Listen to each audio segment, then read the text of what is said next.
Hi, everybody. This is Alan. I just wanted to acknowledge that for this episode, we did have some audio trouble with Anya's feed. I'm not sure what happened. I tried really hard in the editing process to clean it up, but you're going to hear a lot of like popping and crackling. I just cleaned it up as much as possible, and I'm sorry that if it impacts your experience of the show. Just a content warning for this episode as well, that at various points we discuss some traumatic material around domestic abuse, violence, and just general misogyny. We're never explicit in the way that we talk about it, though. We're not like graphic and descriptive, but we do spend a lot of time thinking about these things as they relate to the comedy special that we discuss. Please enjoy the episode. And thanks again for your patience with the technical issues.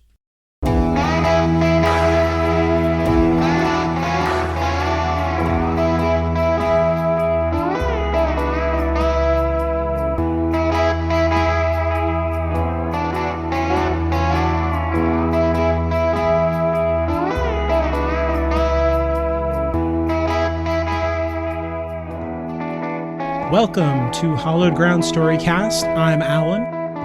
And I'm Anya, and this episode is about Nanette, the groundbreaking, heartbreaking, and hilarious comedy special by Hanna Gatsby that will make you laugh and cry. I can't believe I didn't watch it when it first came out. Hindsight is a gift. So, like I kind of explained in the intro, Nanette is a Netflix comedy special by Australian comedian Hanna Gatsby. It was filmed live at the Sydney Opera House. She first performed the show in 2017, and the Netflix version was released in 2018. The show's topics include lesbian, genderqueer, and women's perspectives, mental illness, the nature of comedy, and art history. In 2019, the Netflix special won the Emmy for Outstanding Writing for a Variety Special and a Peabody Award. It also has a 100% positive rating on Rotten Tomatoes, which I don't know if anything gets a 100% rating on Rotten Tomatoes. That's like pretty incredible. Yeah, so I first heard about the special when it originally came out in 2019, and I've read so many articles about this comedy special, and it's just been on my list of things to watch, and I kind of just like never got around to it because I guess I knew it was kind of like an intense experience, and I never really just like felt like I was in the mood for that. When I watched it, it gave me a lot of emotions. It is hilarious, and it is also like getting punched in the gut. There are parts of it that I think feel a little bit dated. Like there are some references to Trump.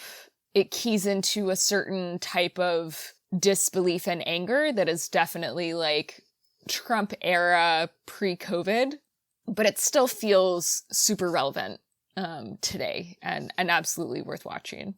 Do you watch a lot of stand-up? Because stand-up is something that I watched a lot of from the time that I was a small child all the way into my adulthood. And I kind of stopped watching stand-up around the time that my first kid was born.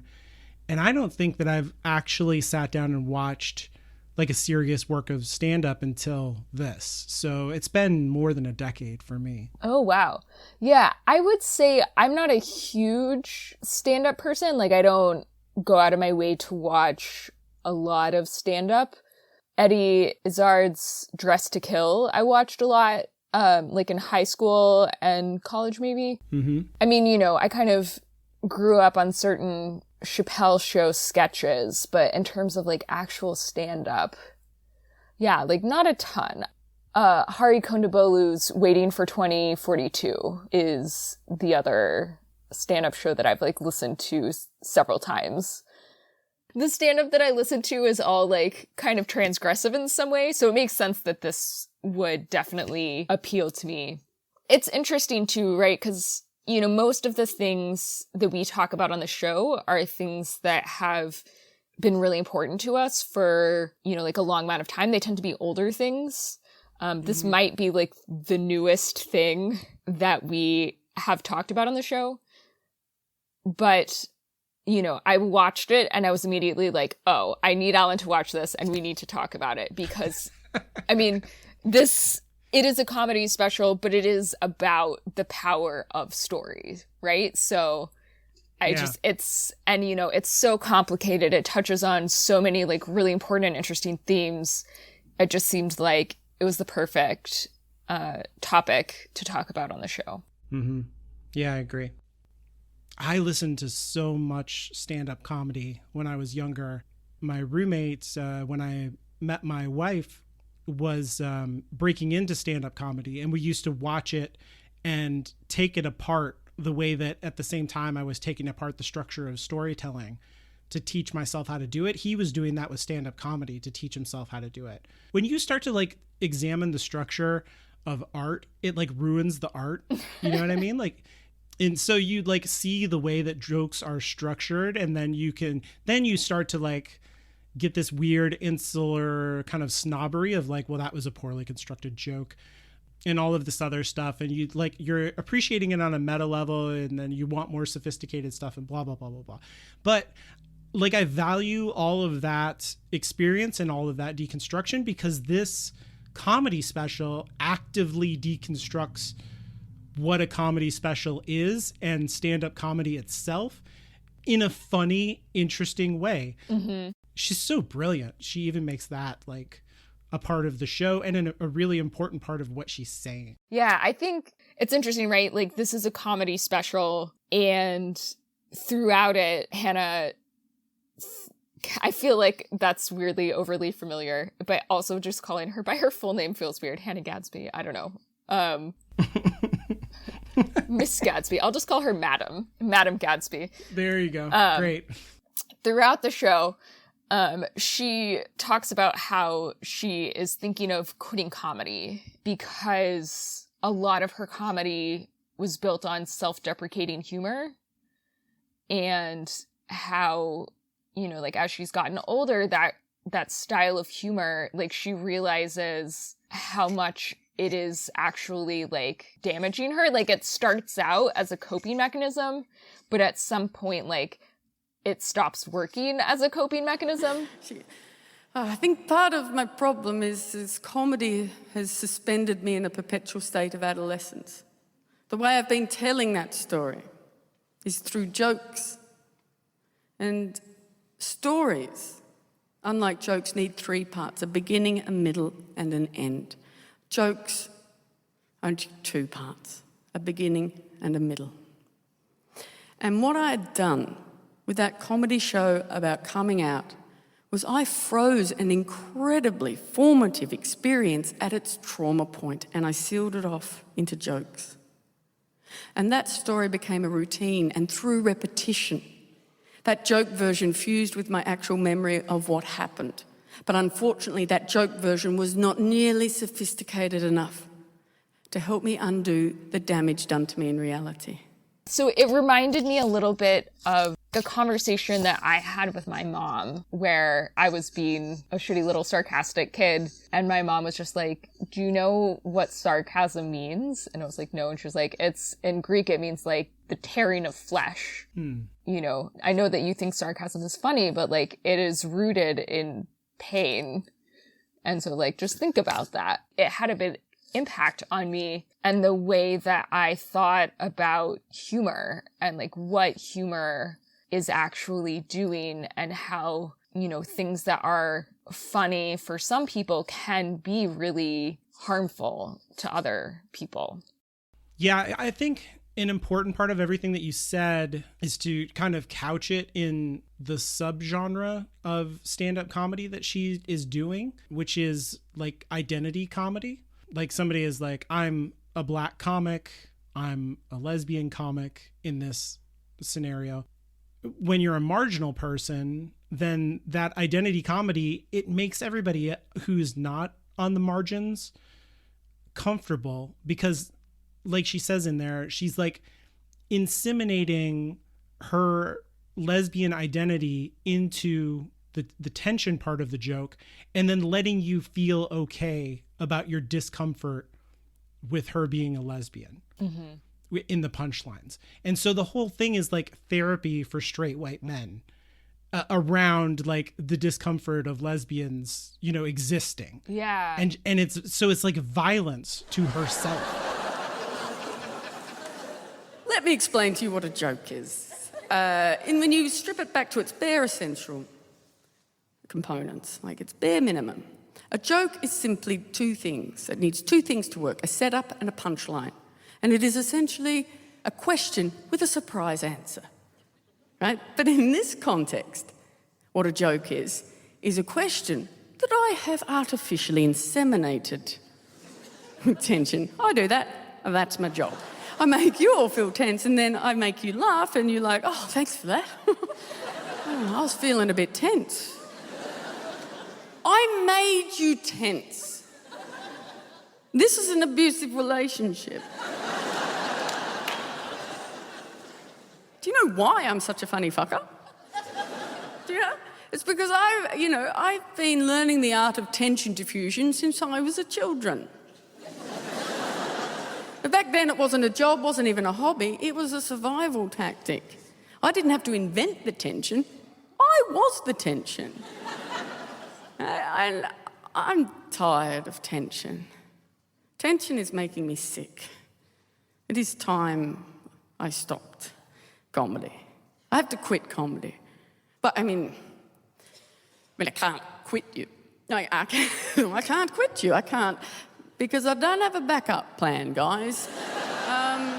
It's similar to, I think, the same way a lot of white people relate to Dave Chappelle's comedy, where it's like, yes, oh, I'm in on the joke now. Like, right, police sprinkling crack on black people they shot. Ha ha ha. Isn't that funny? When Chappelle's show is like anti-comedy, it's like this is not funny because it's real, you know? And it's like he's laughing at the people laughing at him and taking their money, you know? That's like a totally different kind of trauma and violence to himself as well. Well, and that's why he quit comedy. I mean, like, obviously, yes. Yeah.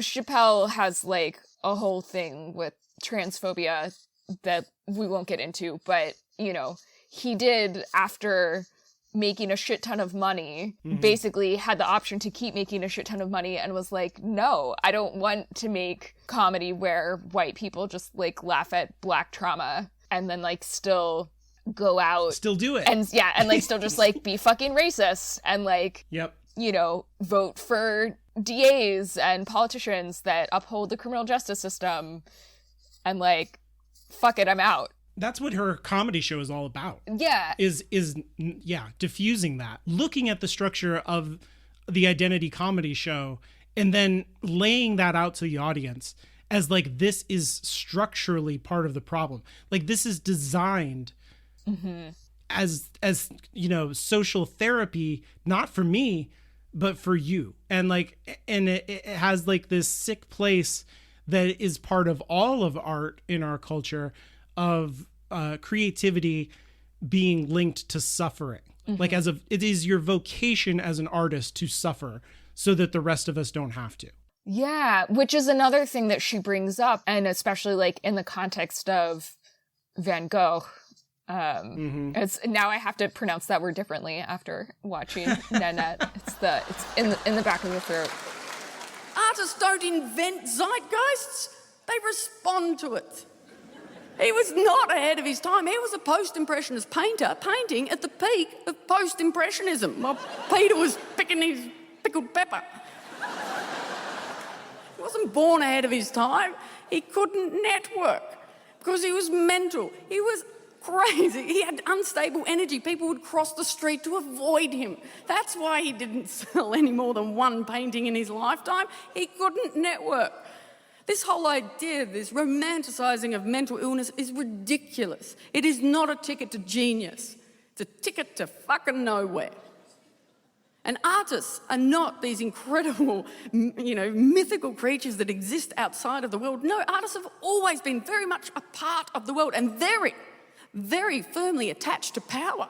Always. Always. Power and money. Art is always there. Right back to the Renaissance. Oh, the turtles, all of them. All of them. They knew how to network. Leonardo, Raphael, Donatello. Oh, they're right up there, painting their own business cards, schmoozing. Michelangelo was a bit difficult. He was a bit crazy, but, you know, he still networked. He gave gobbies to the Pope. Kissed his ring, literally, but... Yeah, this idea that links creativity, art, suffering, and mental illness that she talks about explicitly. You know, I think both Chappelle's response and Gatsby's response are both totally valid. You know, like, it's valid to just say, like, this is hurting me and quit. And it's also valid to, you know, try to re-engage on your own terms and say, like, okay, you want to laugh at my trauma, you have to feel it too. You know, like, you can laugh at it, but you also have to cry about it. You have to sit with, like, how it fucking damaged me. Yeah. There's, like, a structure there that, and this is all over art, by the way. Like, I have so many thoughts about this. Where the structure inhibits this kind of reflection on the violence of the structure itself, on the audience and on the artist, right? This is also, like, a big thing of mine. It goes back into the rating of art. So you talked about, like, 100% on Rotten Tomatoes. I strongly feel that rating art is policing that structure to maintain it, and is social violence, literally.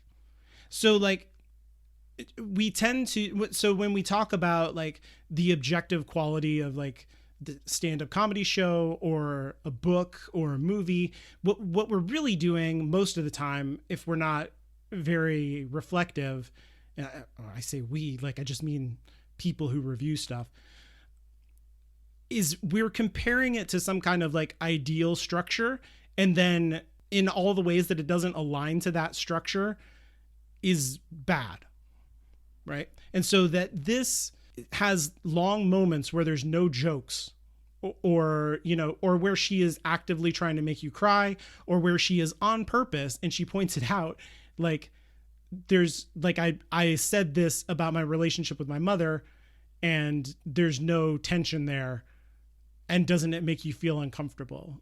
That it's filled with moments like that breaks the structure of it, and therefore it would be, like, quote unquote bad when you compare it to a stand-up comedy special from, like, Eddie Murphy from the 1980s or something like that, where it's just joke. By rating things, what we're doing is, like, especially now, I feel like somebody comes out with a book, and then on Goodreads or on Amazon, the way that is profiled, like, the way that it's brought up in an algorithm to people so that they're even aware of it, is by the ratings. So what we're doing is putting forward the most structurally conforming things, which means that you're never going, like, the violence that is contained in that structure, both to the artist and the audience, is perpetuated by the system of rating, if that makes sense.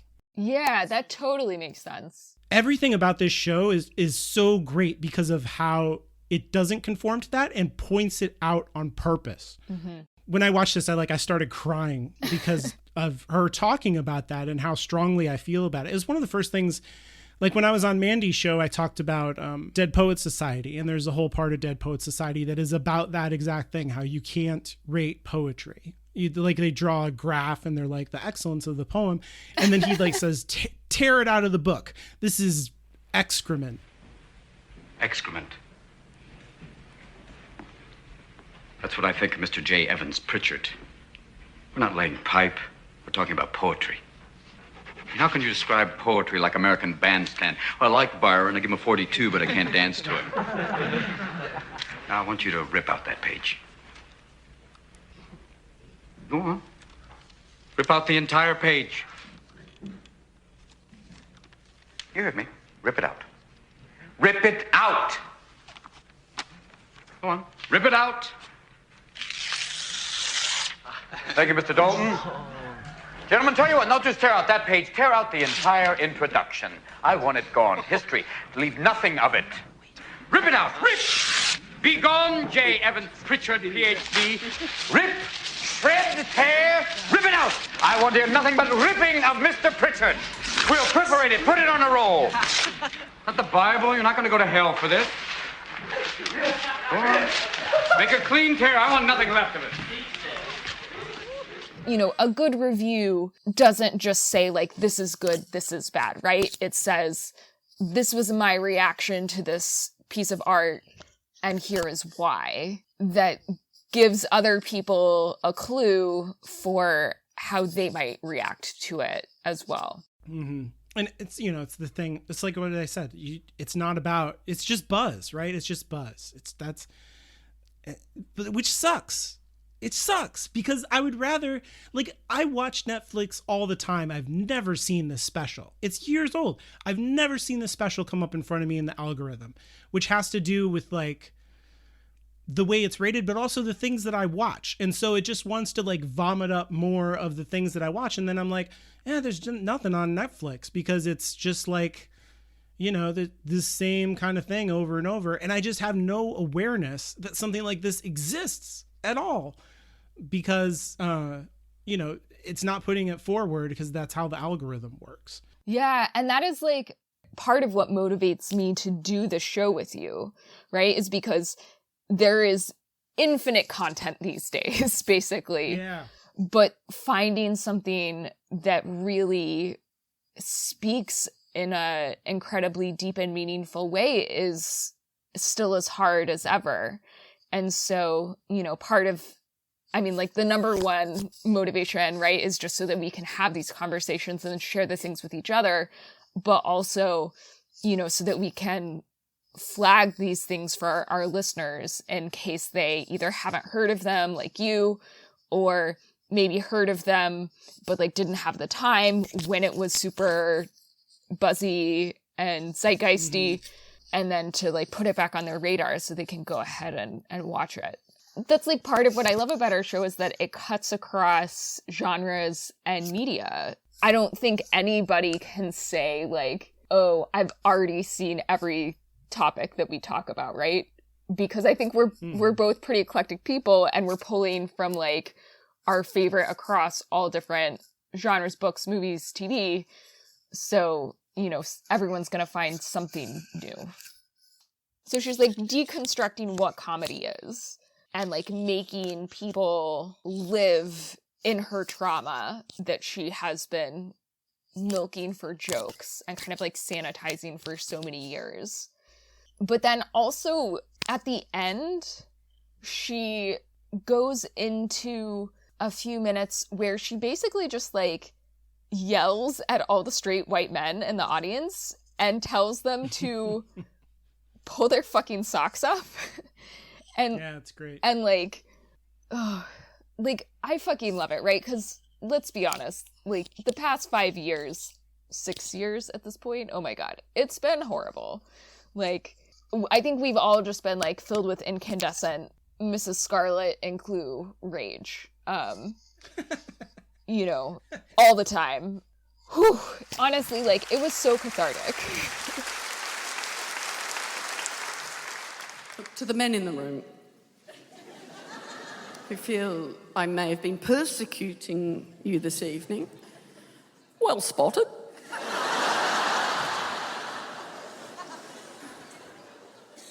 That's pretty much what I've done there. But this is theatre, fellas. I've given you an hour, a taste. I have lived a life.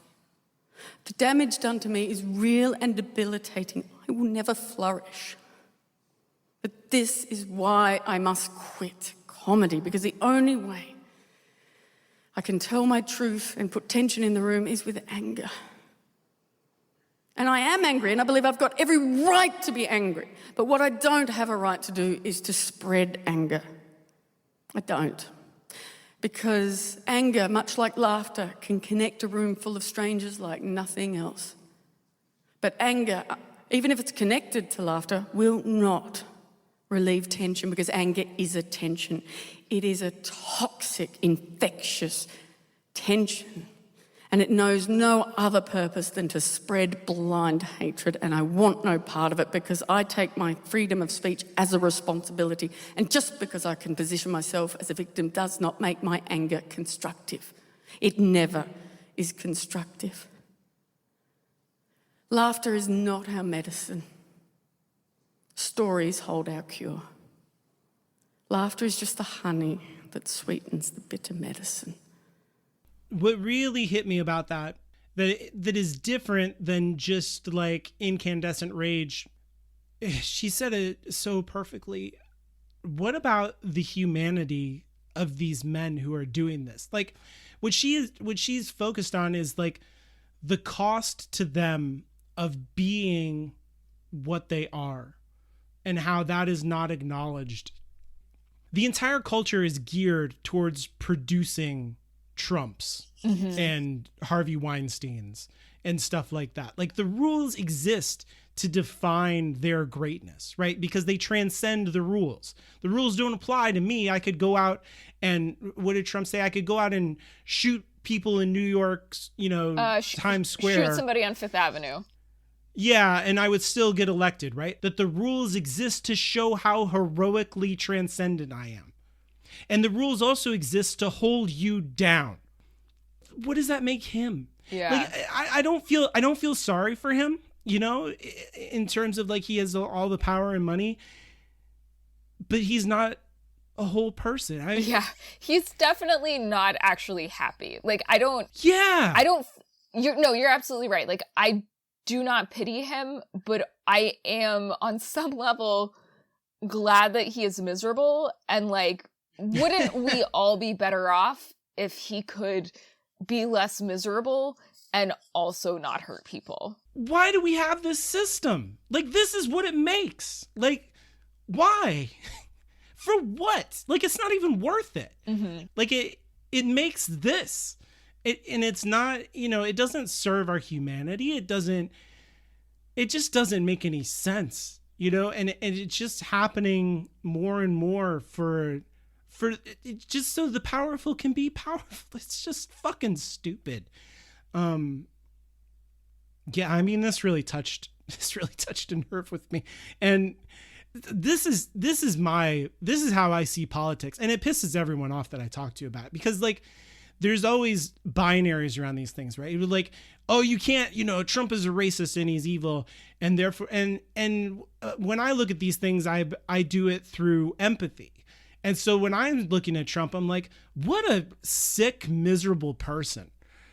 And not about like he's evil, because evil's too simple. I think it just lets him off the hook in a way that it also creates a space where I, as a white man who is like married to a woman and like I have kids and stuff, whatever. Trump's space is the space that's made for me to inhabit. I don't want it. Like, fuck that. Yeah. That's not the space I want. I don't want to like my identity to be oppressing everyone. Like, fuck that. And it's not just about pulling our socks up. It's like this whole system sucks.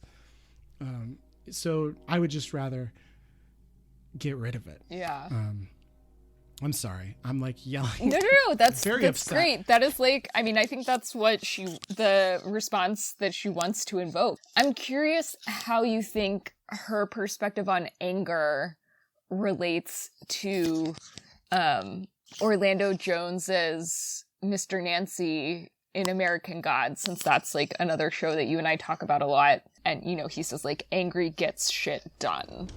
Let me paint a picture of what's waiting for you on the shore.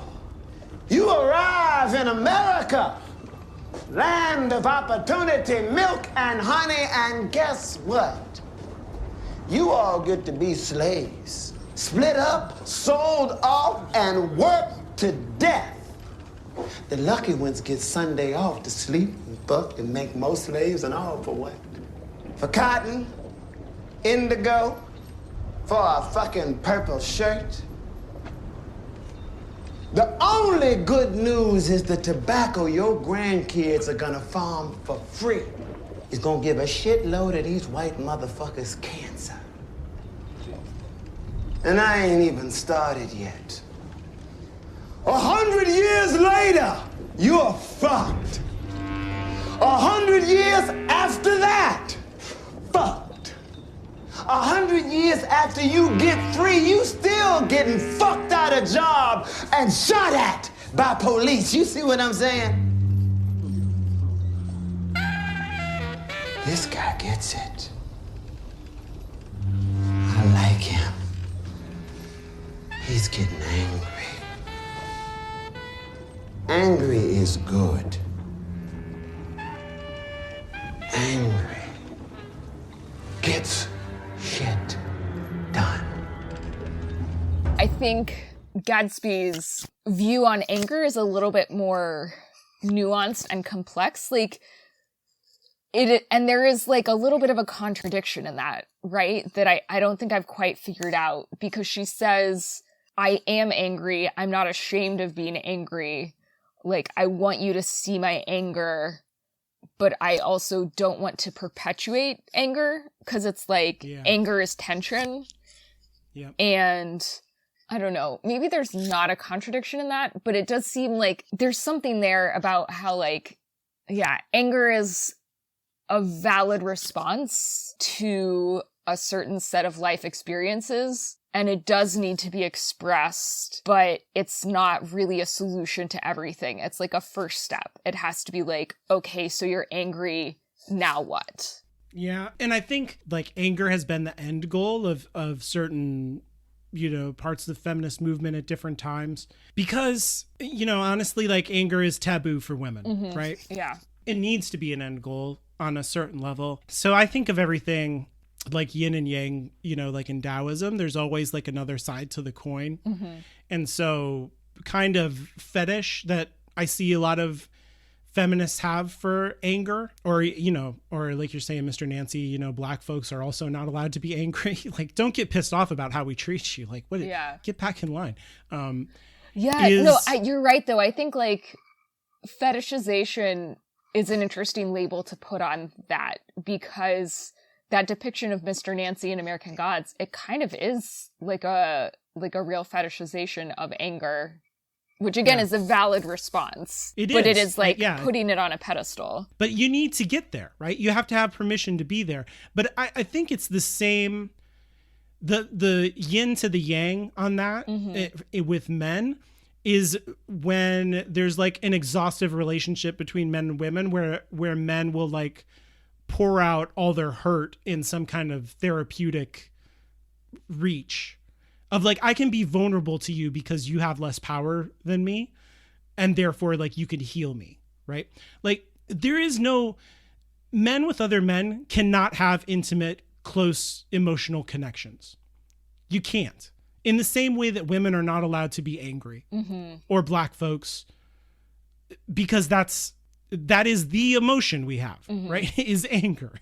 We get to punch a hole in the door, and that's it. We don't get to cry. We don't get to say, I love you to another man in a way that has nothing to do with sexuality.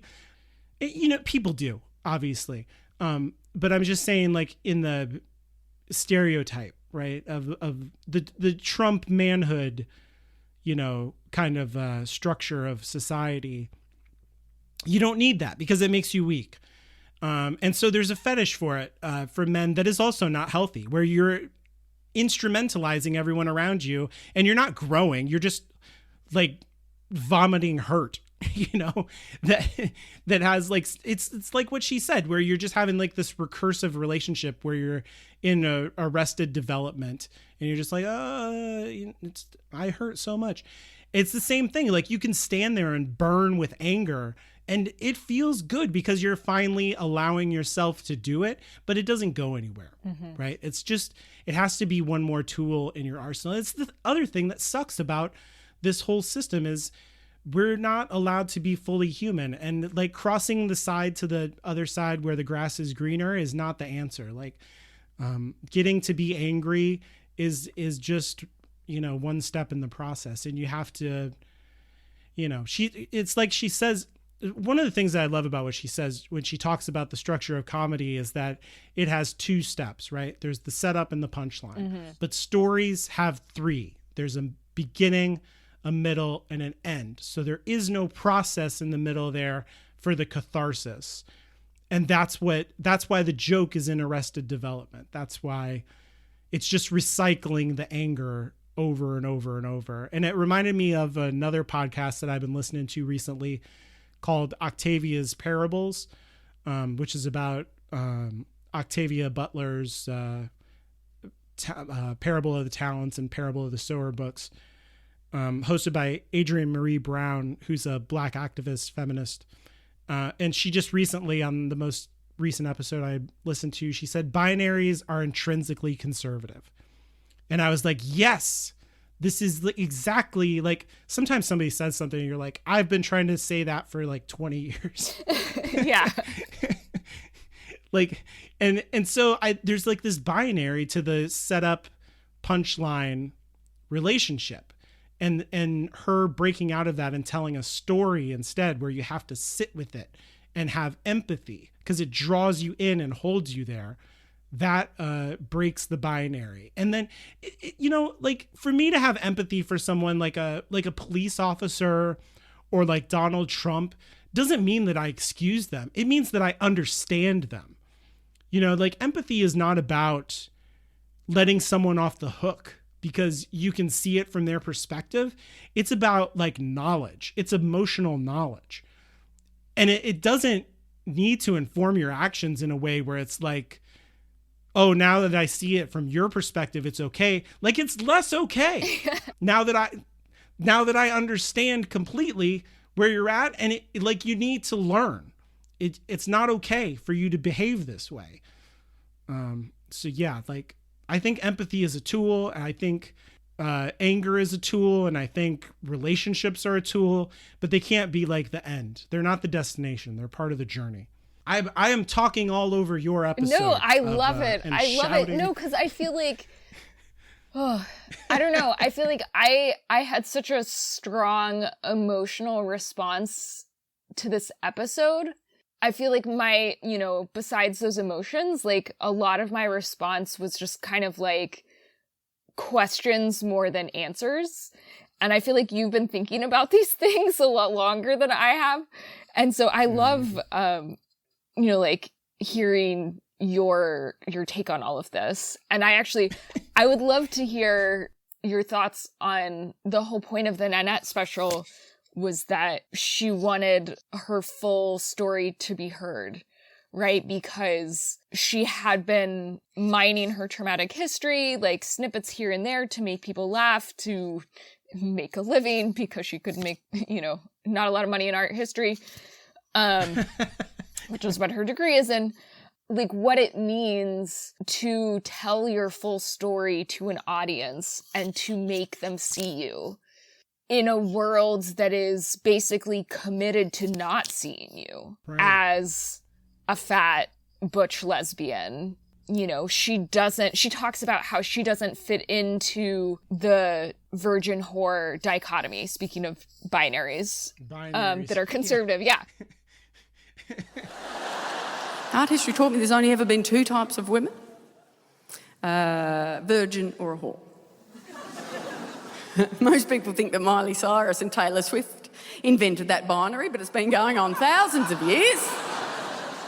There's only ever been two options for a little girl to grow up into, a virgin or a whore. But we're always given a choice. Take your pick. Ladies' choice. That's the trick of the patriarchy. It's not a dictatorship. Take a choice. And I don't fit very neatly into either of those categories. Virgin or whore. I mean, on a technicality, I'd get virgin.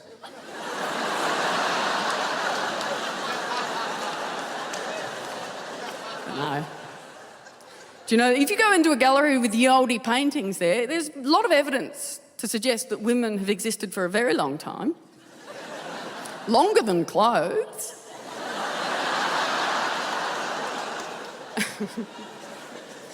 But not this masculine of centre lesbian situation here. And art history taught me, I look at these history women and I don't feel like I'm the same species. There's a lot of things that I do, and it's not identity construction. No, just things happen naturally, and art history taught me that these things are not really the place of a woman, you know. And one of the things I do is I can generate thoughts in my own brain, unprompted. I can do that all the time. Had another one. They just come all the time. And art history taught me, historically, women didn't have time for the think thoughts. They didn't have time. They were too busy napping naked alone in the forest. Even biologically, I don't feel like I'm the same species. For a start, I've got a functioning skeletal system. If you go into the galleries, you see if a woman's not sporting a corset and or a hymen, she just loses all structure. Just sort of like, just flopping about all over the place, going, what does furniture? Side saddle tits akimbo. No wonder we can't reverse park, ladies. Dumb history women couldn't even reverse park their ass onto a chair. Another thing that I do is not very ladylike is every day I seem to be able to finish the getting of the dress. Every day. Not a problem. All the buttons all the way up. And I'm quite a vague and forgetful person, but seem to do it quite easily. Especially if I'm leaving the house to get my portrait painted. Never once have I thought, you know what, today I might just leave a cheeky one out. She, as a fat butch lesbian, she's like not much use to men. She won't. I say that like in her voice, like she said that. That's not a quote, but like, yeah, it's so putting words in her mouth.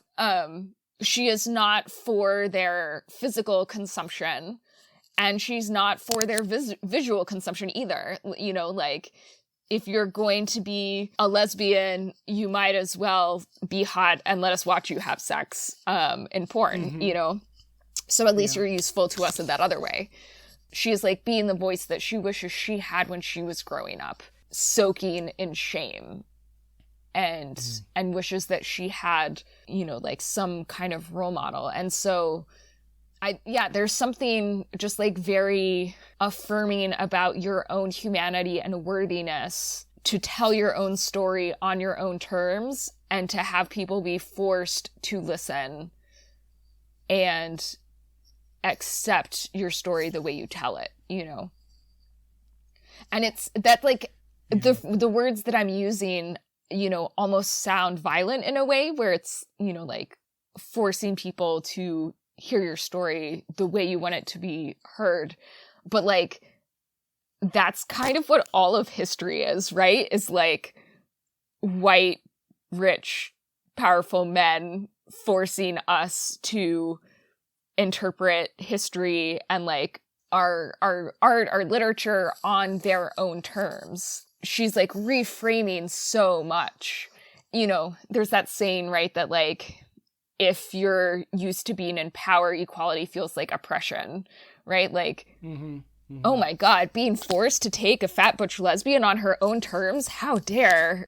Yeah, I mean, she says that as like, when you say straight white male, they're like, wait. We made the categories. They don't apply to us. We're just people. And oh yeah, you're a subcategory of human for the first time. How does that make you feel? I don't like this. Yeah. Stop it. Oh, really? Like, maybe reflect on how that feels. I mean, I know that when I interact with people, I recognize the privilege. It's a downward slope, right? Like, it's easy going. And I get that.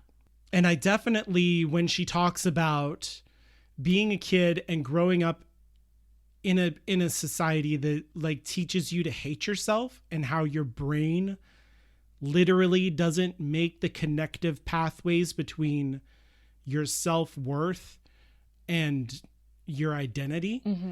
That, like, I just burst into tears when she talked about that. Because like the thing that you said about sarcasm, when you were telling that, like I felt that marginal feeling that I always feel around manhood. Because somebody telling me that like you shouldn't be sarcastic because that means to hurt yourself, I would be like, good. That is why I should be sarcastic.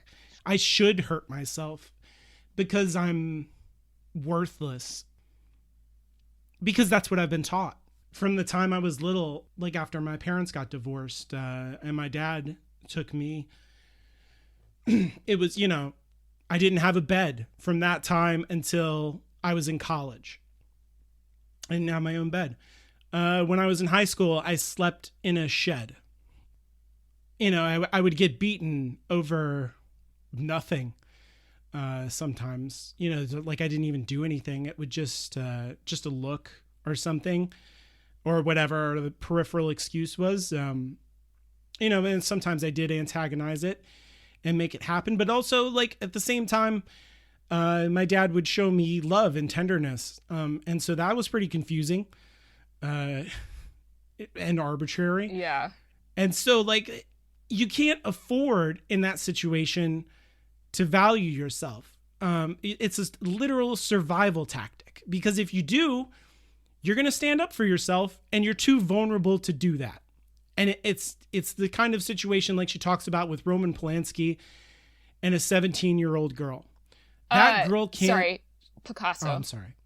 Was it Picasso? Well, Roman Polanski was also a rapist. Yeah. So fuck him too. I was not defending Roman Polanski at all. Just saying. She was talking about Picasso. You're right. Yeah. They can't defend themselves. The power dynamic on multiple levels in that situation is it's not their fault. Like, not only are they a victim, but like the survival tactics that are involved of like disconnecting from yourself to survive trauma are necessary. But they are also arresting in terms of like your internal human development. And so for her to do this is, to break the structure of comedy, to force herself to push her trauma out to the audience and tell her story, and to force us as the audience to experience it, is an act of self-love. And I think that it's also like reciprocal as a work of art, to love yourself too. And it's not just her like using the audience as like an ego stroke.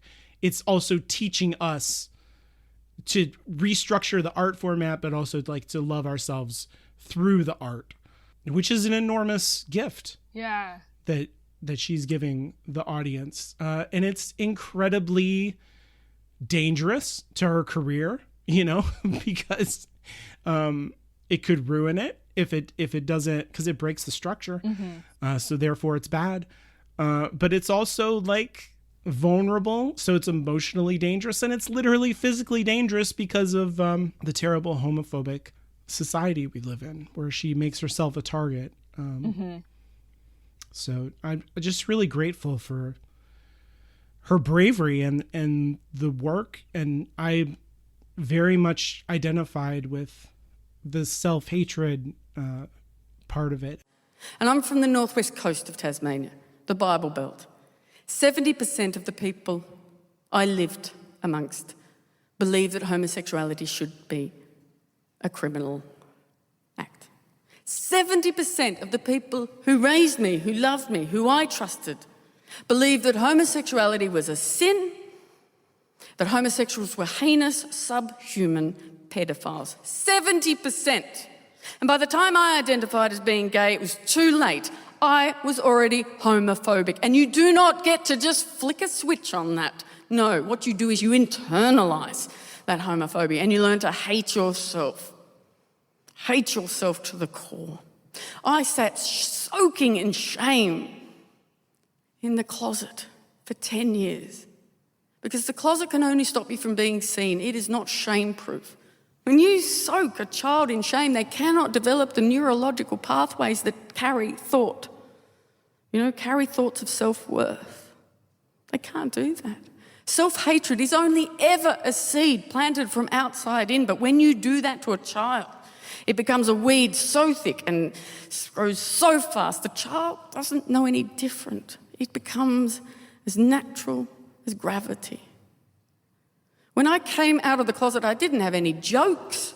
The only thing I knew how to do when I came out of the closet was to be invisible and to hate myself. It took me another 10 years to understand that I was allowed to take up space in the world, but by then I'd sealed it off into jokes like it was no big deal.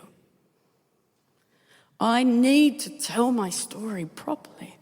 because I paid dearly for a lesson that nobody seems to have wanted to learn. And this is bigger than homosexuality. This is about how we conduct debate in public about sensitive things. It's toxic, it's juvenile, it's destructive. We think it's more important to be right than it is to appeal to the humanity of people we disagree with. Ignorance will always walk amongst us because we will never know all of the things. I need to tell my story properly because you learn from the part of the story you focus on. That segment on shame, I think, is one of the most powerful parts of the whole show, because I think it does hit us all where we live. You know, like, her shame was really connected to her homosexuality, but I think we all have shame about something.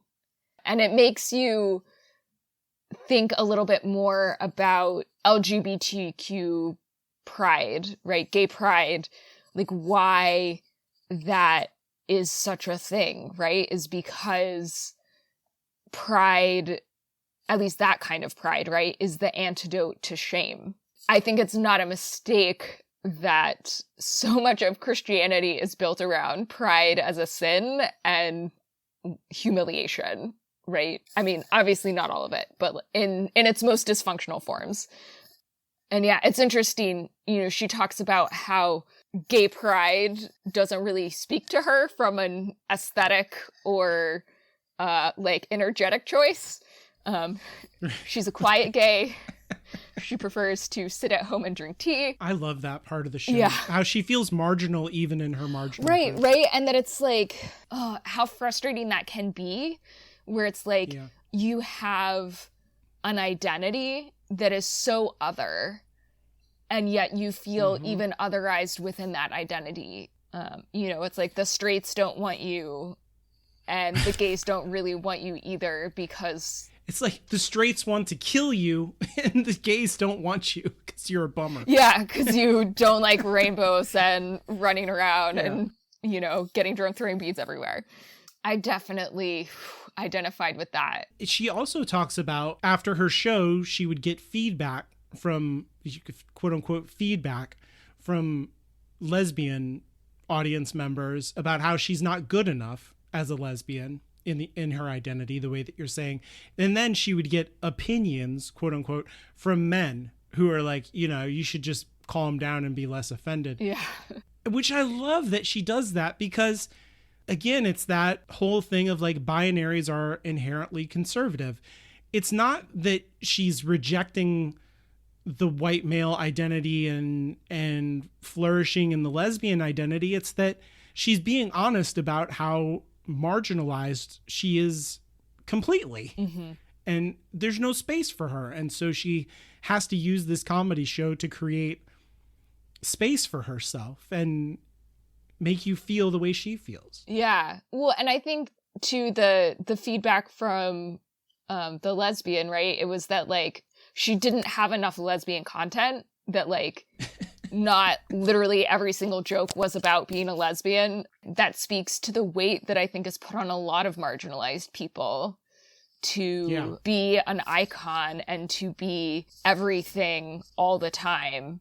You will inevitably disappoint your audience at some point because you are a human, and not everybody's experience of being human is exactly the same, even if you share certain aspects of your identity. And the pressure that puts on you as a marginalized creator is pretty intense and unpleasant. And it's like she says, you know, I've been on stage the whole time.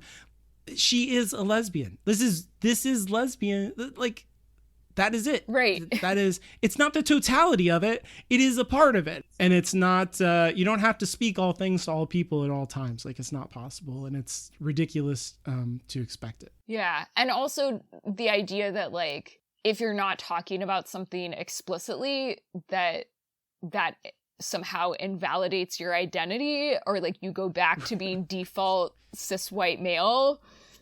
No, like, you know, because she is a lesbian, all of her content is lesbian content. Like, exactly. Yes. I feel like that's super strongly in the way that people relate to bisexual people. They'll say like, oh, well, you're in a straight relationship right now. And it's like, no, all of my relationships are bisexual relationships. Like, right. It doesn't become a straight relationship just because you're confused when you look at me. Like, if you have a bisexual person having sex, like, it is queer sex regardless of the genders of the people involved. And then at the bedrock of all of that, it's human. This comedy show is a human comedy show. And then on top of that, it's a lesbian comedy show, I would say. Yeah. That experience is so far out of my experience. I talked about empathy, and then somebody will like police that and be like, you can't have empathy for people outside of your experience. You can just have sympathy. And like, I understand what that means and everything, but like, I am a human and she is a human, and I can empathize in the human feelings that are happening there, even if I can't empathize in the specific experiences. Those straight people who are judging you can't empathize with the experience of it, but like, there's an empathy that can exist in the sexual experience of being a human being. Mm-hmm. It's not extra to it. It's not marginal to it. It is it. It is human to have queer sex, is what I'm saying. Yeah. It is.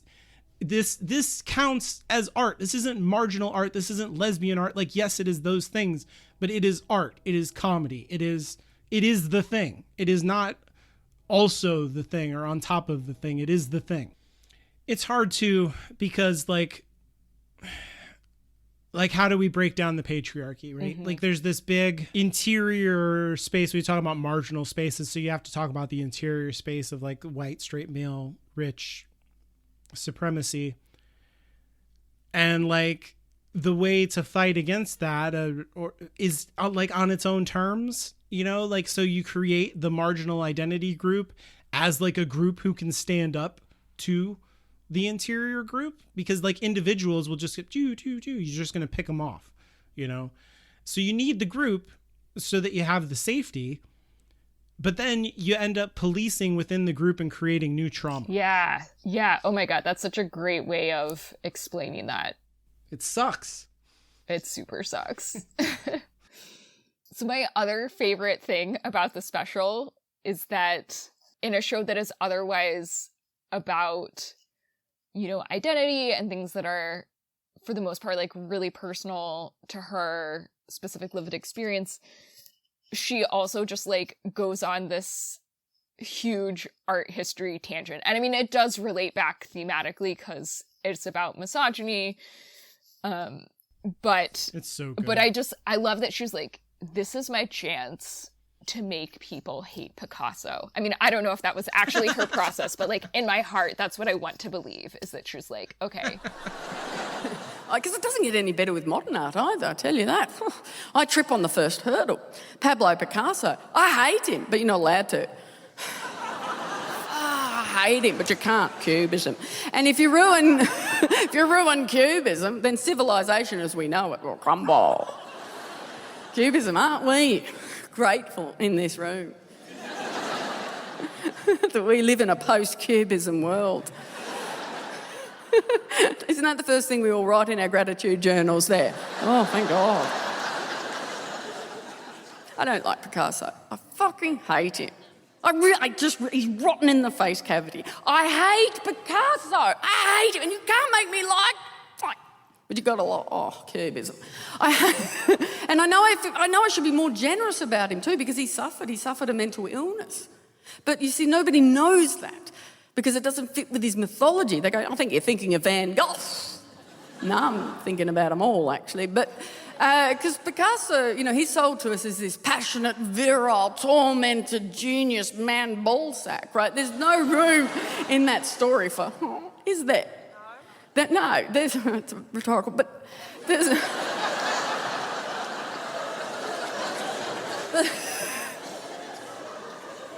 But he did suffer a mental illness. Picasso did. He suffered badly, and it got worse as he got older. Picasso suffered the mental illness of misogyny. Split the room. Didn't I? And I bet you I know how that fell. Is misogyny a mental illness? Yeah. Yeah, it is. Especially if you're a heterosexual man. Because if you hate what you desire, do you know what that is? Fucking tense. Sort your shit out. Yeah, he did suffer from a mental illness, and smarter men than I have proved that he didn't suffer a mental illness, but they're wrong. Yeah, they'd say that he's not misogynist, they're wrong, he was. If you don't believe me, let me provide you a quaff from Picky Arsehole himself. He said, each time I leave a woman, I should burn her. Destroy the woman, you destroy the past she represents. Cool guy. The greatest artist of the 20th century. Let's make art great again, guys. Picasso fucked an underage girl. And that's it for me. Not interested. But Cubism. You need it. Marie-Therese Walter, she was 17 when they met, underage. Legally underage. Picasso was 42, married at the height of his career. Does it matter? Yeah, it actually does. It does matter. But as Picasso said, no, it was perfect. I was in my prime, she was in her prime. I probably read that when I was 17. Do you know how grim that was? Oh, I'm in my prime.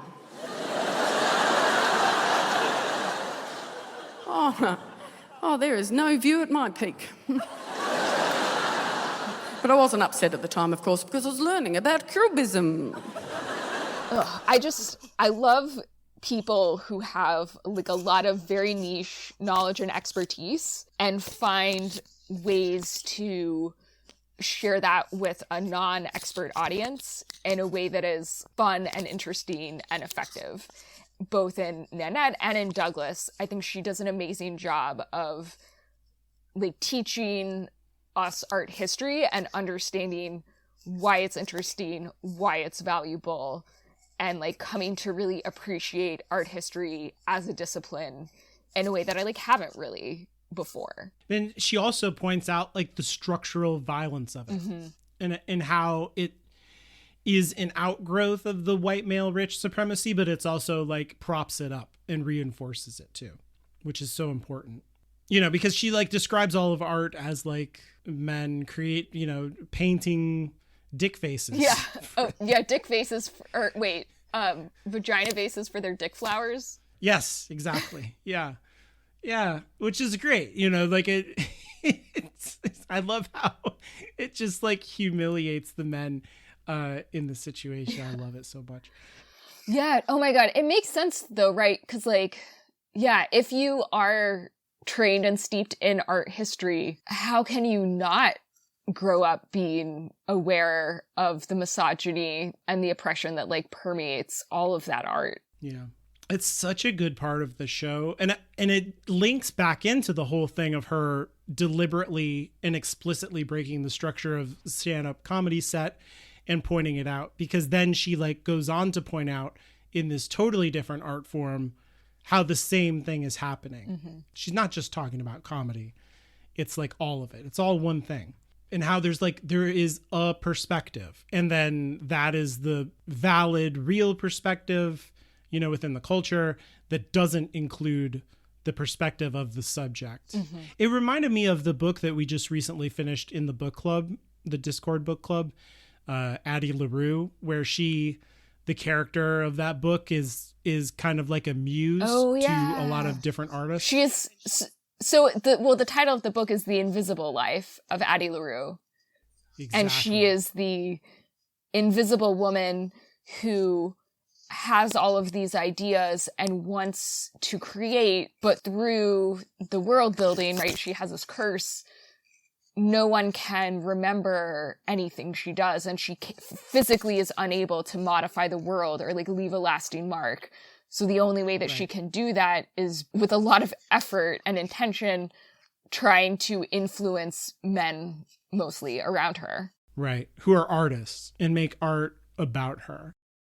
Like the best case scenario is a man who will completely parrot her right? Who will, without adding any of his own voice, but like it's very, that only happens once in 400 years. Yeah. So like, and under very special circumstances. And so like, she's the subject of many, many paintings and drawings and stuff like that. And in exactly the same way that she was pointing out in the comedy set, like they resonated really nicely together, I thought, because it was like, you know, like the female presence is like oblique and only exists to be a subject for men to do art for. And it's, you know, but then it goes back to that whole thing that we talked about earlier in the conversation about how art, like the function of art is to contain feelings so that the rest of us don't have to feel them. Mm-hmm.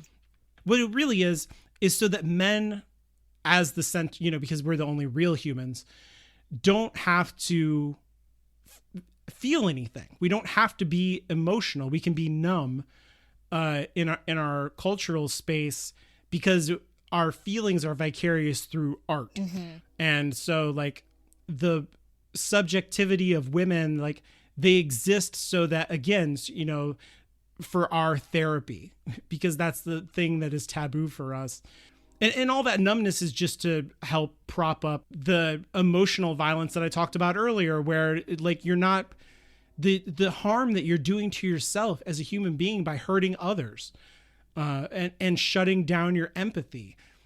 That's why you have to be numb as a man, so that you can do that work to make the system keep going the way that it does. And so art exists so that we can do that within the system that we've created. It's, you know, that's not the reason that we as human beings made art. It was to express ourselves and memorialize our experience and blah, blah, blah, blah. But like the real reason within our culture is to insulate men from having to feel their feelings. Or so that you can like, you only ever feel your feelings at a distance. At a distance, yes. And processed in a way that is like comfortable for us, right? So like, I really appreciate that idea in the book, and I think she expresses it beautifully in her comedy set, talking about his art. And to be clear, like she's talking about the movement of art that he is the father of, where Cubism. You flatten Cubism, where you flatten the three-dimensional perspective on the two-dimensional medium.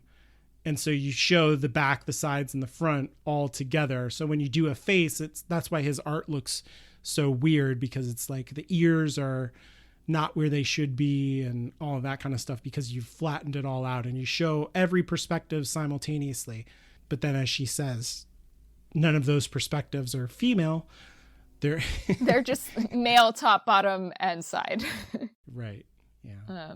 Yeah, and I do want to shout out the woman who wrote the book we were talking about, Victoria Schwab. We didn't mention that she describes misogyny as a mental illness, so maybe we should do that next, which is good because we were still talking about Picasso. Yeah, and this is so brilliant. Like, it's very quotable and like totally true. It's one of those things that punch me right in the face. Misogyny is a mental illness. Yes. Oh my God. Yes. You hate what you love. You hate what you desire. I think as a man, very often it can feel like women hold all the power in this weird way. And this is where the hatred comes from, I think. It's like an incel thing, right? Yes. Like women, exactly. Women like cannot be controlled. And so if they disapprove of you, then it like unmans you, right? It's like you watch Trump or somebody like that, and when they get rejected, they're like, well, it didn't happen. Actually, I am the president, and it was all stolen from me. And it's like, you can't even, like, you just live in a different universe in your head because you have to. It's definite. And if I, like, that is mental illness, right? Yeah, like, no, he that doesn't totally live is. in the real world. It's crazy. It's literally crazy. I had never thought about misogyny as a mental illness before. That line definitely like knocked the breath out of me. So I don't want what I said to be like, I blame women for Trump living in another, like, it's fucking his fault. Like, let me be clear. Like, as a man, I can, again, this comes back to empathy. Like, I understand the feeling of my failure has been tied to this woman's choice, and it feels like that is not fair because women are not supposed to have choices, that how everything is calibrated. Like, I can understand the experience of that emotionally. I can empathize with it and recognize that it's wrong and evil and fucked. Again, the empathy is not excusing anything. Like, I'm glad I understand it because it dehumanizes both people. It's crazy. It's literally crazy. It's a mental illness. She's completely right. And also, it's literally dangerous for the not men involved. Yeah. People die because they're beaten to death or murdered because they are vulnerable to the hatred. Well, and I think you can't separate the idea of misogyny as mental illness from the way that women's emotional responses are so often defined as or labeled as crazy, right? Because it's so much projection, right? It's like if a woman does something unexpected or that you don't like, she's the crazy one. And yet maybe it's the fact that your expectations and entitlement are out of line that are the problem here and that are not aligned with reality. And like you said, it's so dangerous, to bring this back to gun control, another thing that we talk about fairly often on our global set of podcasts. There's like a pretty big consensus, right, that people, quote unquote, with mental illness shouldn't have access to guns. Of course, defining what that is and like developing a system to regulate that is much harder. But it is interesting that like almost all of the mass shooters have some sort of history of misogyny, violence against women, and yet we as a society don't consider misogyny or domestic abuse, domestic violence, a mental illness or evidence of mental illness. It's like men are just given a fucking pass because men make the rules, and it's seen as normal, right? And mental illness is defined by being not normal. And so we need to change what we think of as normal. I mean, obviously this isn't a gun control or politics podcast, but like, I fucking wish misogyny was a mental illness and anyone who had been arrested or had, the police called out to them for domestic violence was prohibited from buying or owning a firearm, because that would prevent a lot of fucking violence and deaths, Yeah. And instead we pathologize women for saying no or having a completely reasonable emotional reaction to being lied to or gaslit or manipulated or controlled. Like resisting the control of a man is considered getting hysterical. I do love that both of us are just like going on rants about society's ills as part of this podcast. I feel like Hanna Gatsby would be so proud of us. It's like we're really just leaning into the themes of everything. I feel like the solution that is so often given to this problem is like what I think of as the Captain America solution. The problem with the patriarchy is the people who run it. And what we really need is like a Steve Rogers. If we had the right people as the men, if we had good moral men, the system would be perfect. No. Like the system is designed, it's working great in terms of like what it makes. It's making exactly what it is meant to make. And it's not meant to make Steve Rogers be in power. It's meant to make, someone like Joss Wedon in power, who is like an artist for a long time that I looked up to. And I see a lot of some of the things that we've talked about in this podcast as like part of his artistic temperament, where he has taken that kind of suffering artist thing and self-hatred and synthesized it into his work, where so many of his characters have this aspect to them where they consider themselves monstrous because they know right from wrong and they choose the wrongness for the greater good. I'm thinking of like people like Angel, or like, who does violence, but does violence for good. Or like the agent in Serenity, who tells Malcolm, like, so me and mine gotta lay down and die so you can live in your better world. I'm not going to live there. There's no place for me there, any more than there is for you. Malcolm, I'm a monster. What I do is evil. I have no illusions about it, but it must be done. and I think whether he's conscious of it or not, that like Joss Whedon is expressing something deep inside of him where he's like, I know what feminism is. I know what equality is. And I believe in those things, but I hate myself and I hate and desire women. And so like, I will fight for a world that cannot hold me as the monstrous person that I am. He's like actually aware of his own misogyny. Yes. Yes. And he hates himself for it. He knows what's right, but he like won't pull back from it and wants to be stopped. Like it's like how the Slayer has like a I want to be killed thing, you know, a death wish. Yeah. It's the same kind of thing. It's like in his work that I see. Men will really create a universe of television shows instead of going to therapy. Yeah, man. It's like, it's totally fucked. And again, he's a great writer. And I don't think that it's an accident that he's a great writer and it's not an accident that he's a misogynist and that he gaslit his wife and that he abused his actors, both of color and women, because that's the system. Mm-hmm.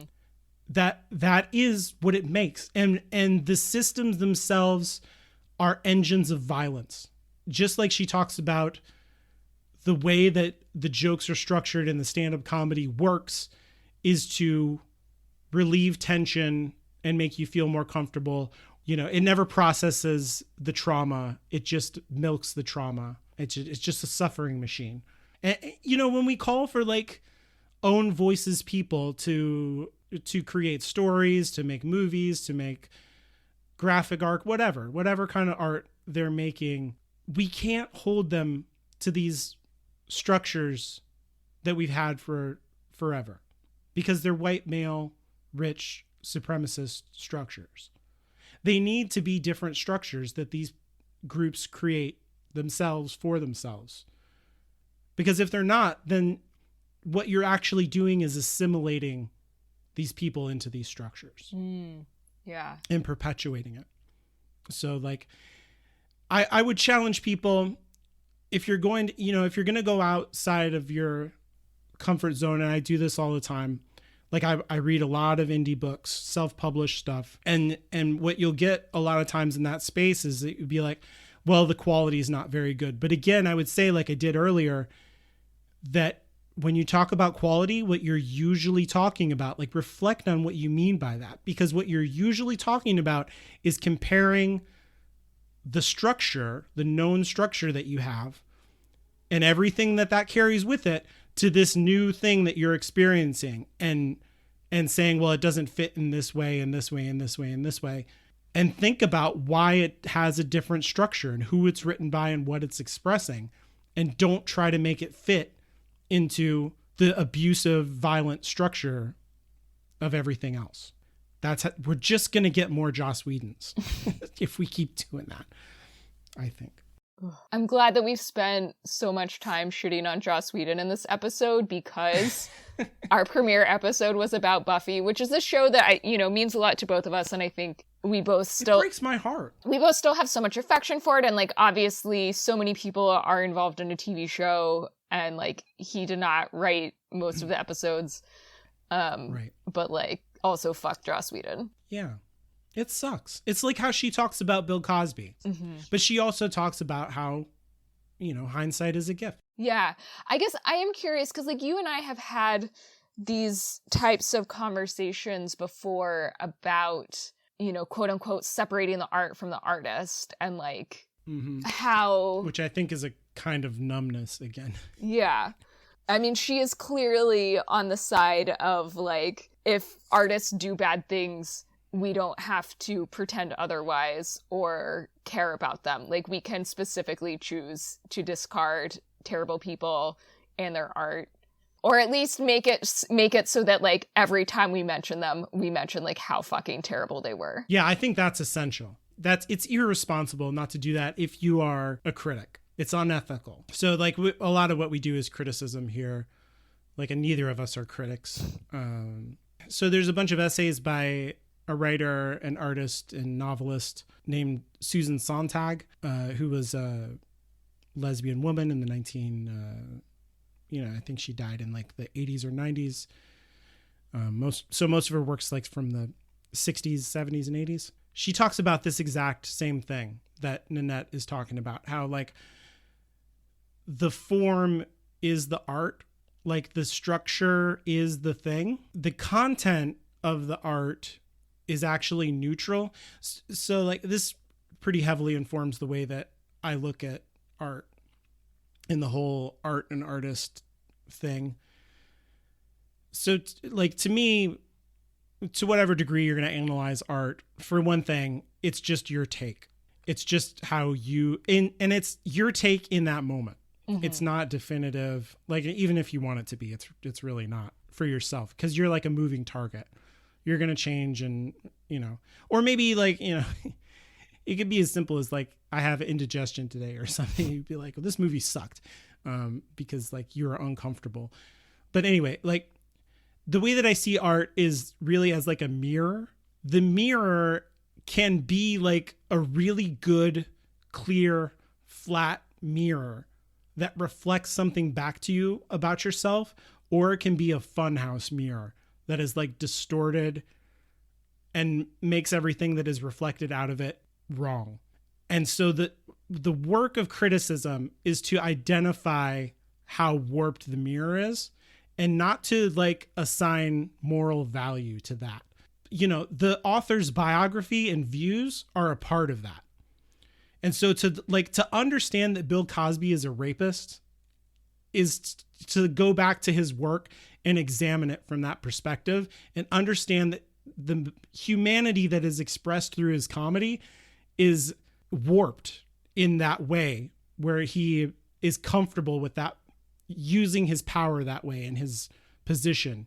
I think this is also part of the reason why it's very dangerous to have like fandoms getting their identity from works of fiction, because fandom spaces do not encourage criticism of the work in this way, reflective criticism, because to talk badly about the thing is to like ruin everybody's social time together, right? Like you're here to like have some found family and like enjoy each other and have fun with the text, but you're not here to like have a bummer and be like, actually Captain America is super misogynist because it says that the patriarchy works because all it needs is moral people to run it. Well, if you're like creating a fandom around Captain America, that's a bummer, right? That makes you feel bad and immoral for enjoying Captain America. But actually, once you understand that the mirror is warped in that way, to me, it makes it a choice. I don't think that it invests the actual art with some kind of moral charge. It just means that all the reflection that comes out of it is going to be warped. Like the way that capitalism is hooked up to storytelling and art makes all of this very different, because like to buy, stuff from like Woody Allen or something like that is to support him. Right. Mm-hmm. And that's a different issue, I think, than the kind of thing that I'm talking about.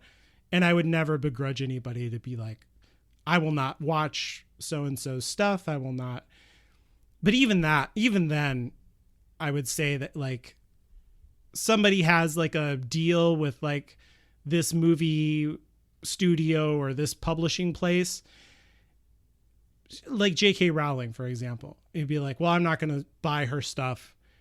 Okay, but if you go to a Universal theme park, you are giving her money. Mm-hmm. Like the same thing, like if you buy a book by another artist, from another novelist from the same publisher as J.K. Rowling, you are giving her money because that is her publisher. They make sure that the richest people get their money first. And so like the system is set up to do this. And so like it's the system that needs to change. It's not going to change by like following the rules of the system. And that is a separate issue, I feel like, from the art criticism issue and being like, I just don't believe that art is morally charged, but that is something that, you know, maybe I'm wrong about. Yeah, I mean, it is interesting, right? Because it is true, like, on some level, the art is not morally charged. Like, if you look at a Picasso painting, it doesn't make you a rapist. That painting itself is not wounding anyone. It's not hurting anyone. I mean, you could, right. I don't know. I mean, I guess like Justice League, the movie itself, is hurting Ray Fisher.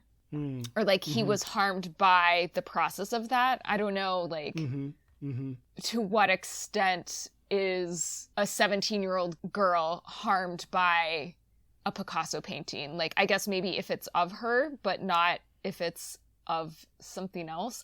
I don't know. That I'm like, I haven't decided how I feel about the moral charge of the art itself. But I do think, regardless of where you come down on that issue, like the like worshiping of these super problematic, mostly white dudes, you know, like that does hurt people, right? That myth of male genius does hurt people.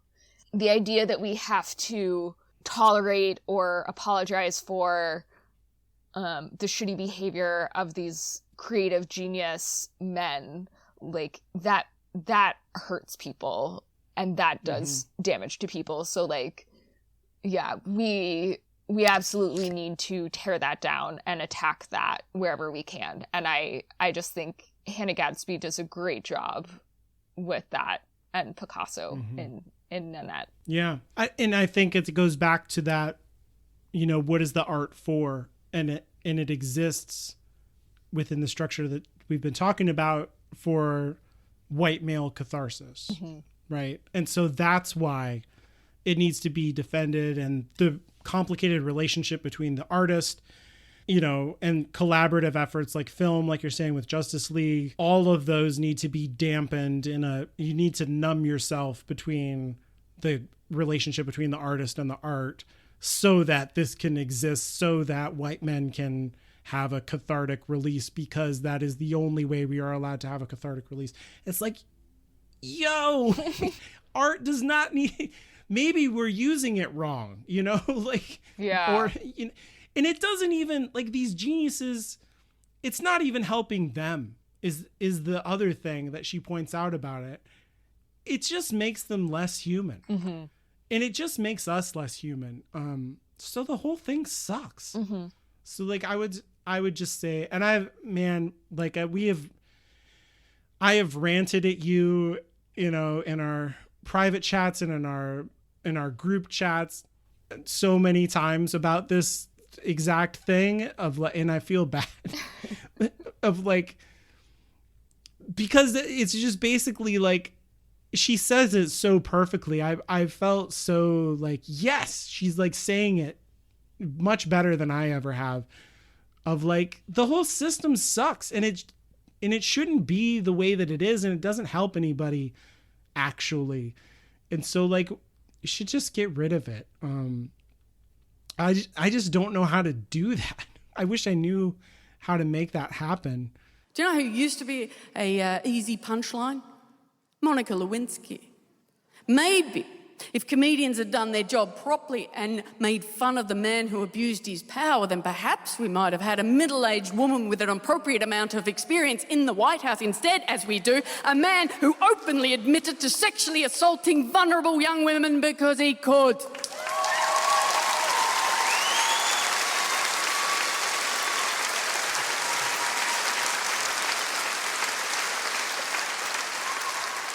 Do you know what should be the target of our jokes at the moment? Our obsession with reputation. We're obsessed with it. We think reputation is more important than anything else, including humanity. And do you know who takes the mantle of this myopic adulation of reputation? Celebrities. And comedians are not immune. They're all cut from the same cloth. Donald Trump, Pablo Picasso, Harvey Weinstein, Bill Cosby, Woody Allen, Roman Polanski.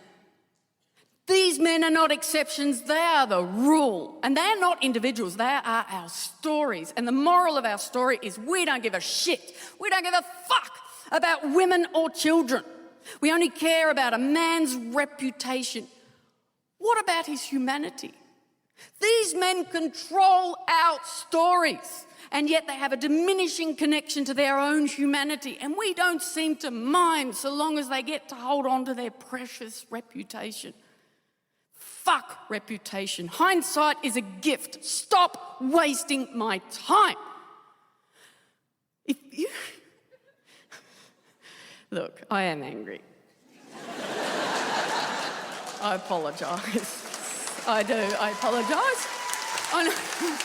I know there's a few people in the room who are going, nah, look, I think she's lost control of the tension. I don't know. I just keep going back to her phrasing of hindsight is a gift, where it's like, you're still looking at the thing, but you're looking at it with that added knowledge and perspective. And maybe, I don't know, like it's not revenge, or maybe it is revenge, but you know, it's only as meaningful as revenge ever is, that Picasso will live on forever as, you know, a famous person, as a household name. But if we can make it so that, you know, the first thing that you think of when you hear the name Picasso is cubism, and the second thing is misogynist fuckface, I don't know, is being remembered for forever as a misogynist fuckface, like, does that count for something? I don't know. You know, it's kind of like how Columbus Day is now Indigenous People Day. Yeah. And I don't know if it makes up for it.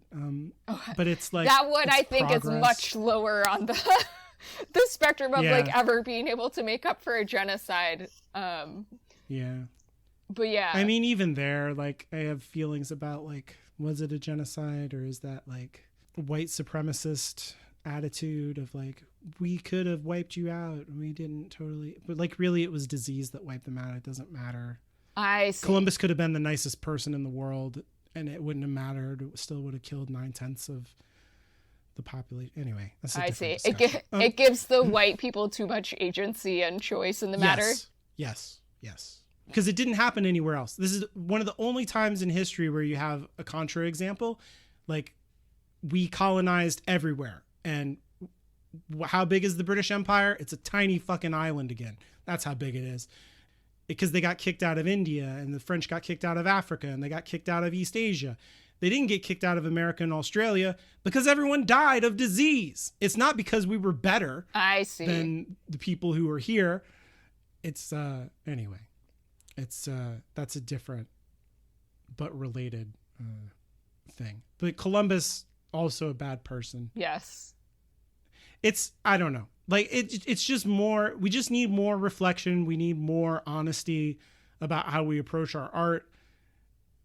To me, like, that is divorced from the issue of capitalism, which is structurally a different, but, you know, insidious problem that is related to the art.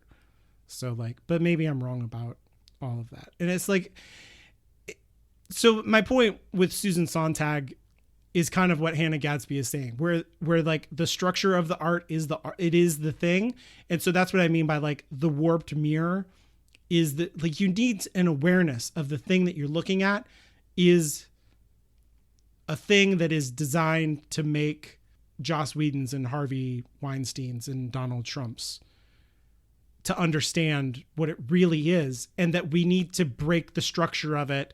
In breaking the structure of it, what I mean is not make a funhouse mirror. We need a flat, smooth, clear mirror so we can see ourselves. Which is in the art. Which is what Nanette is, right? Exactly. Yeah, it's the smooth mirror. It's the having to confront the ugliness and the reality of it without the fringe and the glitter and the, you know, the distracting of fitting it to the form. Yeah. Oh, there's something there about the, like, carving your story to fit the predetermined frame versus designing the frame to fit the story how it is. Yes. And I think that's exciting. Yeah. You know, that we could live in a time where that happens, that we can lift up voices that make that happen, that we can be in some peripheral way a part of that. Like, that excites me. That's important work. And that is part of what I love about podcasting, is that it is so flexible as a form of media, right? Because, you know, some of our episodes are 45 minutes long. Some of them are 2 hours long. You know, we take the time that we need to take to have the discussion that we want to have. Unlike, you know, TV shows where everything has to be a certain length plus or minus 2 minutes to fit into that capitalist enterprise, because it's really, you know, it has to start at one time and end at another time and have the ad breaks. And I guess, you know, Prestige Cable is also playing with that a little bit, I think, you know, to a lesser extent than podcasts, but they do get a lot more flexibility in terms, at least, of like episode times and like how that relates to the story that they're telling. Okay, well, speaking of length, we've been talking for about 2 hours, so let's just touch briefly on Hanna Gatsby's follow-up show, Douglas, which deconstructs the stand-up comedy special form in a completely different way, which is so funny. So she basically spends the first, 10 minutes explaining what's going to happen in the show before it happens. It's so smart. It's brilliant. It's incredible. I mean, it's incredible in so many ways, right? I mean, first of all, Nanette itself is so unique and so form-breaking. I think it was truly, you know, she talks about managing expectations and setting expectations. Like, that's a real thing that needs to be done, right? Because, you know, I went into it not knowing what to expect. Now, it's a fun story. It's a fun story. And throughout that story, I will touch on, with consent, most of the major themes of the show. So watch out for those. And it will also include a fair dose and what I call a gentle and very good-natured needling of the patriarchy. So that is in there. So it's very important. It's very important that you expect that, because it is there. And if that's not your thing, leave. I've given you plenty of warning. Just go. Off your pop man flakes. Out you go. Go on with you. Oh, yeah. And I love it too, because, like, that is... Oh, she has to know, right? That, like, that is going to make those people frustrated, right? Because by inviting them to leave and telling them to leave, she makes it so that they can't leave, because then they're just giving in to what she wants. It's genius. She takes this, like, very real need, or, you know, it's like serving a specific purpose, like a very functional utilitarian purpose. And then instead of just giving a warning or like a short explanation, she like turns it into this whole bit that like inverts what comedy is, right? Because comedy is all about surprise. And so she's taking away that surprise. And somehow it's still funny. By trying to set expectations, she is also destroying our expectations, because our expectations for comedy is that a lot of the value is in the surprise. It's like art in the most fundamental sense of the word, I think. You know, and in the way that we kind of make the distinction between literary fiction and genre fiction, in that literary fiction is trying to say something about the form itself, whereas genre fiction is more telling a story within this given like structure or form. This is, I would call it like literary stand-up comedy. It's very sophisticated. Yeah. There's a meta level. And she knows it. She's not just being like pretentious. Yeah. She's such a smart writer, such a talented performer. And I think this is another place where her art history training comes in. You know, it's not just about the art history content, but like the way that you have to think about what art is, how art evolves over time, the meta of art, like all of that informs what she does. she is so joyful in Douglas. It's a different energy, and it's hard for me, it's impossible for me to know how much of that is a performance. Like, there's a whole thing of stand-up comedy that is performance, right? Everything that happens is a performance in the same way of like acting. You need to make it seem very natural. You need to be controlling the energy of the audience through the relationship you seem to have with yourself. Like, if you seem unsure, that's going to make the audience not trust you, and therefore like you're going to have a harder time winning them over and all of that kind of stuff. So like the way that in Nanette she seems kind of strung out and traumatized, and like she's been on an adrenaline binge for a year, you know, of like, well, and just tired. I don't know how much of that is, exactly. I don't know how much of that is a performance and how much of it is just that show versus the other one, but you can feel it. Yeah. I mean, I think part of it, right, is that any one human, right, is different things. Yeah. And so I think, you know, they're both performances. She's just channeling different parts of herself. Good. Yes. Because that's what I mean. I don't mean it to be like she's a liar, because that's not or what like one is the true her and the other one is the fake her. But it's just like we all have different moods and modes of being, and she's channeling two different modes of being in these different specials. So they are totally different. They're different experiences, even though it's the same performer, which in itself is impressive and speaks to like her talent and how much hard work she's put into the whole process. I'm glad she didn't quit, because she talked about that in Nanette, and I was really kind of depressed at the end of it in terms of, wow, what a talented, incredible person.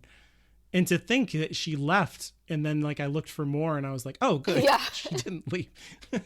I mean, part of it, right, is that like once you have something that's that successful and makes that much of a cultural mark, people are going to be throwing money at you after that, and it's hard to say no to that. But also, like, I mean, I think I can just tell with how thoughtful she is and how much care she puts into everything. Like, she is one of the few people who look like her who have been given that platform and that microphone. And I think she takes that very seriously.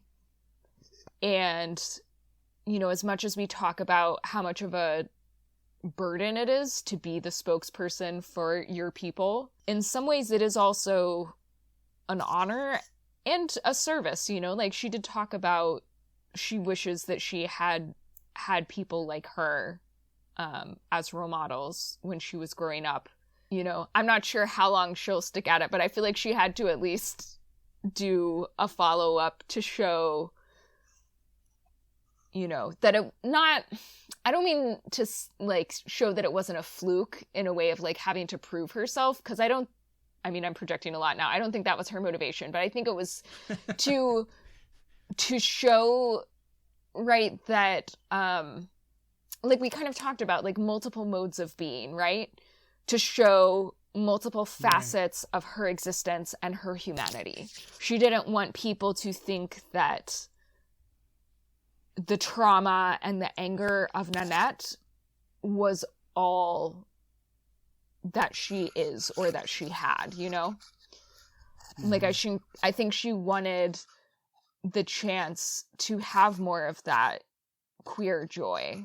And, you know, giving queer audiences queer joy is as important as giving them catharsis for their trauma and anger.